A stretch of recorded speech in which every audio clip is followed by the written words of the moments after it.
An American submarine just sank an Iranian warship in international waters. No warning, no negotiation. One torpedo, one ship, ocean floor. That's how Operation Epic Fury begins. The Iranian frigate Dina, 1,500 tons, 180 sailors on board. She was returning from an international naval review in India. She thought international waters meant protection. She was wrong. 2,000 kilometers from Iran, a few dozen miles off the coast of Sri Lanka, a U.S. nuclear submarine was waiting. Silent, invisible, lethal. One single Mark 48 torpedo, 650 pounds of explosive warhead, detonation beneath the keel, pressure bubble, violent upward force on the hull. The ship's spine snapped. The vessel broke in two. Within minutes, it sank. 80 sailors confirmed dead. 32 survivors rescued. 68 missing, presumed dead. Bodies floating in the Indian Ocean. This is not an isolated strike. This is not an incident. This is the first American torpedo kill of an enemy vessel since World War II. 81 years of naval silence, broken in 1 second. And while you read these words,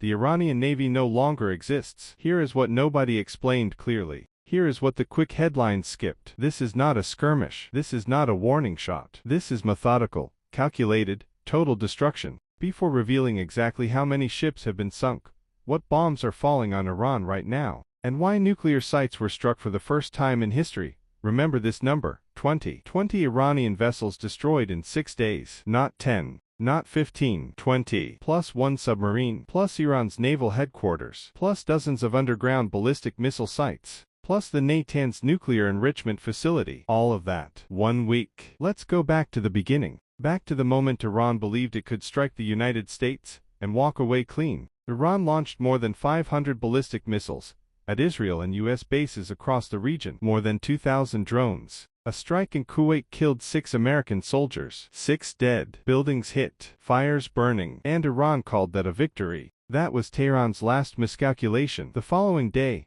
Operation Epic Fury began. Phase 1. Tomahawk cruise missiles launched from ships 1,000 kilometers away. Objective: destroy Iranian air defenses. Result: accomplished. Meanwhile, 4B-2 Spirit stealth bombers took off from Missouri. Direct flight. Round trip. Missouri to Iran to Missouri. They carried dozens of 2,000-pound bunker-penetrating bombs. Munitions specifically designed to punch through reinforced concrete. Underground bunkers. Facilities buried dozens of meters below the surface. The B-2s entered Iranian airspace without being detected. They dropped their bombs with GPS precision. The bunkers collapsed. The ballistic missiles inside were destroyed. Production stopped completely. At the same time, beneath the surface of the Indian Ocean, the Dina was making her way home. 180 men. No concern. No awareness. No idea that a nuclear submarine had been shadowing her for days. No detection. No signal. No warning. Just an explosion beneath the keel. And then silence. The Pentagon released a video showing the ship before the underwater detonation. You can see the hull lift. You can see the vessel break apart. You can see debris spreading across the water. This is only the second time in history that a nuclear-powered attack submarine has destroyed an enemy vessel in combat. And the first time ever that such a submarine achieved a kill using a guided torpedo. First time in all of naval history. Here is what that actually means. Naval commanders worldwide are watching. China, Russia, North Korea. Every navy on the planet is paying attention. The United States tracked, followed, and killed an out-of-area deployer 2,000 kilometers from her home port. Without external assistance. Without visible coordination. Without error. Only American command can do this at this scale. That is the definition of absolute global naval dominance. Now look at the ships destroyed one by one. The IRGC Navy Soleimani-class corvette Iris Sheikh Syed Shirazi, sunk. The Soleimani-class missile catamaran, sunk. The drone carrier Sheikh Bajeri, destroyed. The forward floating base Iris Makran, Iran's mobile operational platform, erased from the surface of the sea. The Iris Makran, the pride of the Iranian fleet, a mobile logistics base, a symbol of power projection beyond the Persian Gulf, destroyed, sunk, gone. One Iranian submarine also eliminated. Iran's naval headquarters, struck, damaged, largely destroyed. Today there is not a single Iranian vessel underway in the Arabian Gulf, the Strait of Hormuz, or the Gulf of Oman. Zero. Not one. Either they are at the bottom of the sea, or they are destroyed at dock, or they are hiding in port, too terrified to move. The Iranian Navy is neutralized permanently in 6 days, and that was only the naval phase. Because while torpedoes were sinking frigates,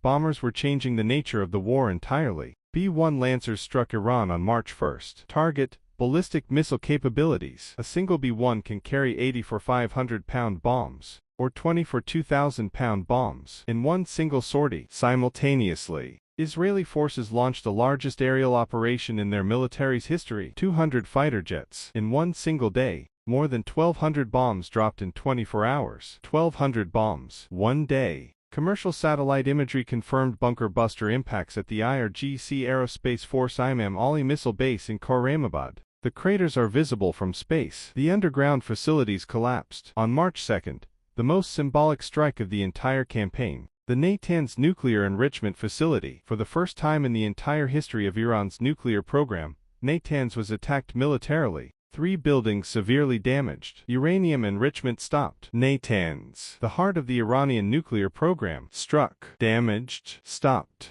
And Iran's response: 500 more ballistic missiles, 2,000 more drones. Concrete result: 6 American soldiers killed in Kuwait. Some infrastructure hit, some fires. Meanwhile, America sank 20 ships, destroyed missile sites, bombed Natanz, and established total air superiority over Tehran. That is the exchange. 6 American deaths against the complete destruction of the Iranian Navy. 10 Iranian drones against a nuclear site, struck for the first time in history. Iran lost this exchange war before it even understood it had started. Now here is what nobody anticipated. Phase 1 of the operation used standoff munitions, Tomahawks, fired from safe distances. That is what careful militaries do when enemy defenses are still intact. But the Phase 1 strikes degraded Iranian air defense capabilities so completely that Phase 2 became possible immediately. Direct overhead bombing. This is not the same thing. A Tomahawk cruise missile flies low and slow on a pre-programmed trajectory. A B-5 to Stratofortress flying overhead can drop hundreds of bombs per sortie,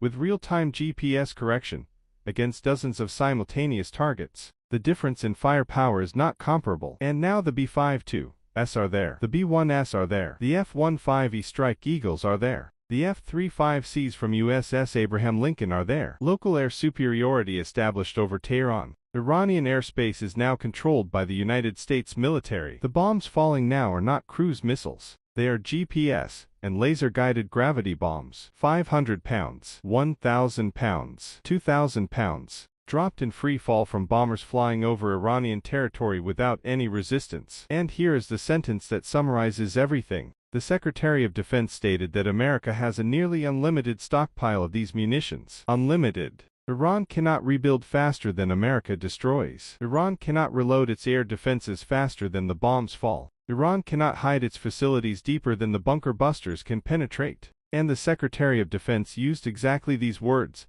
The throttle is coming up, not down. Up. More bombers are arriving. More munitions are en route. More targets are designated. This is not the final phase. This is the acceleration phase. Now look at what Iran has left. Its navy, destroyed. Its ballistic missile sites, struck, damaged, several completely collapsed. Its primary nuclear site, hit for the first time. Its airspace, controlled by the enemy. Its ability to project naval power, 0. Its ability to threaten the Strait of Hormuz, 0. What remains? Hidden missile launchers, dispersed drone units, IRGC cells embedded in third-party countries. But even these residual capabilities are eroding. Every day, additional strikes. Every night, bombers over Iranian territory. Every hour, reconnaissance drones mapping. What is left? Iran had one simple doctrine for 40 years. Asymmetric deterrence. Regional proxies. Ballistic missiles. Naval ambush in the Gulf. Harass. Never direct confrontation. That doctrine rested on one fundamental assumption. America would not actually strike back fully. That assumption has just been destroyed. With a torpedo in the Indian Ocean. Here is what happened in 1 week. A U.S. submarine sank an Iranian frigate with one torpedo. The first torpedo kill since 1945. Iran's navy lost 20 ships and 1 submarine in 6 days. B-2 stealth bombers flew round-trip from Missouri to destroy underground bunkers on the other side of the planet. Natanz was struck. Iranian airspace is controlled, and the Secretary of Defense just announced the throttle is going up. Here are the 2 scenarios now. Either Iran negotiates immediately, full diplomatic capitulation, complete halt of the nuclear program, dismantlement of all proxies, agreement signed under non-negotiable American conditions, or the bombing continues every day until there is nothing left to target. The Iranian regime has never faced this choice so concretely until now. sanctions bit, but regime survival was guaranteed. Until now, targeted strikes existed but the military structure held. Today, the military structure is collapsing in real time. The Navy is gone. The missile sites are destroyed. Natanz is hit. The airspace belongs to the enemy. This is not pressure. This is liquidation. And that is why that torpedo in the Indian Ocean changes everything. It was not a frigate sunk. It was a message sent to every navy on the planet. It was a demonstration that America can find, track, and destroy any ship, anywhere, at any distance, without ever being detected. A U.S. nuclear submarine followed the Iranian from India to Sri Lanka. Days of silent pursuit. Thousands of kilometers traveled in the dark. And when the order came, one torpedo. One. Perfect. No navy on earth can defend against that. Iran never saw it coming. The 180 sailors aboard the Iranian never saw it coming. And tomorrow morning, every naval commander in the world, Chinese, Russian, North Korean, is asking himself whether an American submarine is following him right now. That is absolute naval superiority. Not the number of ships, not the size of fleets. The certainty that if America decides to sink your ship will be sunk. Iran woke up one Tuesday with 20 ships in its navy. The following Monday, its navy was gone. Iran does not apologize. Iran does not retreat. Iran does not win. That is why Iran loses. Every time.